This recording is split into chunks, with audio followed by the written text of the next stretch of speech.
மறக்காமல் யூஸ் பண்ணிக்கோங்க, ஃபாலோ பண்ணிக்கோங்க. அது மட்டும் இல்லாமல் தமிழுக்கான நோட்ஸுமே நம்மக்கிட்ட அவைலபிளாக இருக்குது. ஜிகேயில் history, polity, economics, unit 8, unit 9 இதற்கான லெசன் வைஸ் கொஷின் பேங்க் அப்படின்றதுமே நம்மக்கிட்ட அவைலபிளாக இருக்குங்க. தேவைப்படுறவங்க எங்களை கான்டாக்ட் பண்ணி வாங்கிக்கலாம்.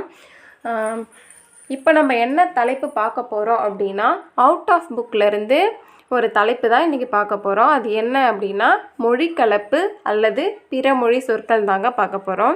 இந்த மொழிக்கலப்பு என்ற தலைப்பை நம்ம முழுமையாக முடிக்கும் பொழுது நடந்து முடிஞ்ச குரூப் 2ல் கேட்கப்பட்ட 3 கேள்விகளுக்கான விடை என்ன அப்படின்றத நம்ம தெரிஞ்சுக்கலாம். இதுக்கு முன்னாடி வீடியோஸில் தெலுங்கு சொற்கள், கன்னட சொற்கள், மராத்தி சொற்கள், அதுக்கப்புறம் தென்கிழக்கு நாட்டு சொற்கள் அப்படின்னு நம்ம அதில் சில மொழி சொற்கள்லாம் பார்த்துருப்போம். அந்த வீடியோஸ்லாம் பார்க்காதவங்க அந்த வீடியோஸ் பார்த்துட்டு அதுக்கப்புறமா இந்த வீடியோ பாருங்கள். இன்றைக்கி நம்ம என்ன பார்க்க போகிறோம் அப்படின்னு பார்த்திங்கன்னா, மொழிக்கலப்பு என்ற தலைப்பில் இருந்து மேலை நாட்டு மொழி சொற்கள் அதாங்க இன்றைக்கி நம்ம பார்க்க போகிறோம். பார்க்கலாங்களா? வாங்க போகலாம். எப்பவும் போல் இந்த பேராகிராஃபை ஒரு தடவை நம்ம ரீட் பண்ணிக்கலாம். இதற்கான எடுத்துக்காட்டு ஏதாவது கொடுத்தாங்கன்னா மறக்காமல் எப்பவும் போல் நோட் எடுத்து எழுதி வச்சுக்கோங்க. அப்போ தான் உங்களுக்கு படிக்கிறதுக்கு ஈஸியாக இருக்கும். வாங்க பார்க்கலாமா? மேற்கு கடல் வழியாகவும் தமிழ்நாடு தன் வாணிபத்தை தொடர்ந்தது. மேற்கு கடல் வழியாகவும் என்ன பண்ணியிருக்காங்களாம், தமிழ்நாடு வாணிபம் அப்படின்றத செஞ்சுருக்காங்க அப்படி சொல்கிறாங்க. இங்கிருந்து பல பொருட்கள் மேலை நாடுகளுக்கு சென்றன. தமிழ்நாட்டிலிருந்து பல பொருட்கள் எங்கே போச்சான், மேலை நாட்டுக்கு போச்சான். அவற்றால் தமிழ் சொற்கள் அங்கே பரவ வழி ஏற்பட்டது. நம்ம வாணிபம் ஏற்றுமதி பொருட்கள்லாம் மேலை நாட்டுக்கு சென்றதுனால நம்மளுடைய மொழி அங்கே போச்சு அப்படின்னு சொல்கிறோம். அதுக்கப்புறம் அந்த நாடுகளில் இருந்தும் சில சொற்கள் தமிழில் கலந்தன. எப்பவும் போல தாங்க, நம்ம அங்கே போகிறோன்னா நம்ம நாட்டு சொற்கள் அங்கே எப்படி பரவுதோ அதே மாதிரி அங்கேருந்து சில சொற்களும் நம்ம நாட்டுக்கு பரவும் இல்லையா, அதை தான் சொல்கிறாங்க. அடுத்து வாணிபம் மட்டும் இல்லாமல், கவனிங்க, வாணிபம் மட்டும் இல்லாமல் பிற்காலத்தில் படையெடுப்பு, சமயம், ஆட்சி முறை, படையெடுப்பு, சமயம், ஆட்சி முறை இதன் காரணமாகவும் பெரும் அளவில் சொற்கள் தமிழில் கலந்தது அப்படின்னு சொல்கிறாங்க. ஃபஸ்ட்டு என்ன சொல் கொடுத்துருக்காங்க அப்படின்னு பார்க்கலாமா? கிரேக்க சொல் தாங்க ஃபஸ்ட்டு கொடுத்துருக்காங்க. கிரேக்கத்தை பற்றி என்னென்னலாம் சொல்லியிருக்காங்க அப்படின்றத பார்க்கலாமா? கிரேக்கம் என்பது என்னது? மேலை நாட்டு சொற்கள்லேருந்து வந்த ஒரு மொழி.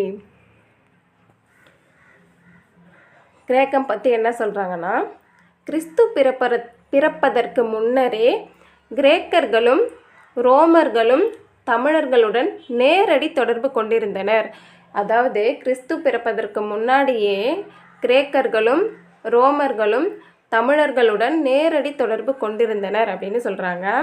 அடுத்து பெரிப்ளூஸ் என்னும் நூல், பெரிப்ளூஸ் அப்படின்ற ஒரு நூலும் மற்றும் தாலமி, பிலினி ஆகியோர் எழுதிய நூல்களிலிருந்து இதனை அறிகிறோம் அப்படி சொல்கிறாங்க. கிரேக்கம் எப்படி நம்ம நாட்டுக்கு வந்துச்சு அப்படின்றத நம்ம தெரிஞ்சுக்கிறோம் அப்படின்னு பார்த்தோன்னா,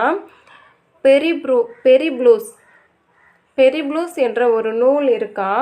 அதுக்கப்புறம் தாலமியும் பிலினியும் எழுதிய நூல்களிலிருந்து சில சொற்கள் நமக்கு கிரேக்கத்திலேருந்து வந்திருக்கு. அதனால் நம்ம அதை தெரிஞ்சுக்கிறோம் அப்படின்னு சொல்கிறாங்க. அது என்னென்ன சொல் அப்படின்றத பார்க்கலாமா? இது தாங்க ரொம்பவே முக்கியம், பார்த்துக்கோங்க. மத்திகை, சுருங்கை, கண்ணல், ஓரை ஆகிய சொற்கள் கிரேக்க மொழியினின்று வந்தவை. கிரேக்க மொழியிலேருந்து நமக்கு என்ன சொல் வந்திருக்கு? மத்திகை, சுருங்கை, கண்ணல், ஓரை. ஓகேங்களா? இந்த 4 சொற்களும் கிரேக்க சொல்லிலிருந்து வந்திருக்கு அப்படின்னு சொல்கிறாங்க. குசுறு என்பது என்னன்னா லத்தீன் மொழி சொல்லுன்னு சொல்கிறாங்க. குசுறு என்பது என்னது? அது ஒரு லத்தீன் மொழி சொல்லுன்றத சொல்கிறாங்க. இதை தனியாக எழுதிக்கோங்க. கிரேக்கம்னு போட்டு மத்திகை, சுருங்கை, கண்ணல், ஓரை அது 4 எழுதிக்கோங்க. அடுத்து என்ன மொழி சொல் கொடுத்துருக்காங்க அப்படின்னு பார்த்தீங்கன்னா, ஹீப்ரூ என்ற மொழி சொல் தாங்க கொடுத்துருக்காங்க. ஹீப்ரூ அப்படின்னா எபிரேயம். எபிரேயம் அப்படின்னு நம்ம ஏற்கனவே கேள்விப்பட்டிருக்கோமா. ஹீப்ரு என்ற சொல்ல எபிரேயம் அப்படின்னு சொல்லலாம். கிறிஸ்துவ பாதிரியார்கள் மூலம் ஹீப்ரு மொழி சொற்கள் தமிழில் புகுந்தன. ஹீப்ரு மொழி சொற்கள்லாம் எப்படி தமிழில் வந்துச்சுன்னா, கிறிஸ்துவ பாதிரியார்கள் வந்து ஹீப்ரு மொழி சொற்களை தமிழில் புகுத்துனாங்க அப்படின்னு சொல்கிறாங்க. அது என்னென்ன சொல் அப்படின்றத பார்க்கலாமா? நாங்கள் பார்க்கலாம். இயேசு, யூதர், சாலமன். என்ன சொல்? இயேசு, யூதர், சாலமன் முதலிய சொற்களை தான் நம்ம மேலை நாட்டு சொற்கள்ல இருந்து சில சொற்கள்லாம் நம்ம பார்த்துட்டோங்க. இன்னுமே மேலை நாட்டு சொற்களில் என்னென்ன மொழி சொற்கள் இருக்குது அப்படின்றது இருக்குது. அடுத்தடுத்த வீடியோவில் அது என்னன்றதை நம்ம பார்க்கலாம். இந்த வீடியோ உங்களுக்கு பிடிச்சிருந்துச்சுன்னா லைக் பண்ணுங்கள், சப்ஸ்கிரைப் பண்ணுங்கள், ஃப்ரெண்ட்ஸ்க்கு ஷேர் பண்ணுங்கள். Thank you friends.